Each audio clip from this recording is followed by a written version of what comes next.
तुम्ही blood taste केली आणि त्या ब्लड टेस्टमध्ये भरपूर पॅरामीटर्स हे कमी जास्त आहेत. तर मंडळी, जर का तुम्ही विटॅमिन्स घेत असाल आणि जर का तुम्ही कोणाला न विचारता जर का विदाऊट डॉक्टर्स प्रिस्क्रिप्शन जर का विटॅमिन्स घेणार असाल तर हा शॉर्ट तुमच्यासाठी. लक्षात घ्या, जर का चुकीच्या पद्धतीने विटॅमिन्स घेतले तर ते बॉडीसाठी हानिकारक ठरू शकतात.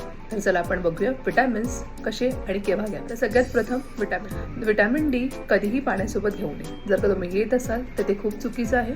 विटॅमिन डी हे फॅट सोल्युबल विटॅमिन आहे, म्हणून तुम्ही हे नाश्त्यानंतरच घ्यावं किंवा नाश्त्यासोबत घेऊ शकता. दुधासोबत, दह्यासोबत घेतलं तरी हे लवकर पचतं. म्हणजे आयर्न, जर का तुमच्या शरीरामध्ये लोहाची कमी असेल, म्हणजे जर का तुम्ही CBC केलं आणि त्याच्यामध्ये हिमोग्लोबिन जर का लो आलं असेल आणि अशा वेळी जर का तुम्ही चहा घेतलात किंवा कॉफी घेतला आणि जर का त्यासोबत ती टॅबलेट घेतली तर हे चुकीचं कॉम्बिनेशन आहे. आयर्न ॲब्झॉर्प्शन ह्याने थांबतं. तर तुम्ही विटॅमिन C म्हणजेच लिंबू पाणीसोबत हे घेतलं तरीसुद्धा चालेल, म्हणजे जेणेकरून आयर्नचं ॲब्झॉर्प्शन हे चांगल्या प्रकारे आतड्यामध्ये होते. तिसरं म्हणजे विटॅमिन बी. तर विटॅमिन B12 जेव्हा तुम्ही घेता तर साधारणपणे दिवसा घेणं गरजेचं आहे. जर का तुम्ही रात्रीच्या वेळी जेवण झाल्यानंतर विटॅमिन डी पॉपअप केलं आणि झोपी गेलात तर ते एनर्जी देण्याचं काम करतं. तुमची झोप पूर्णपणे मेसी करणार, झोप येणार नाही.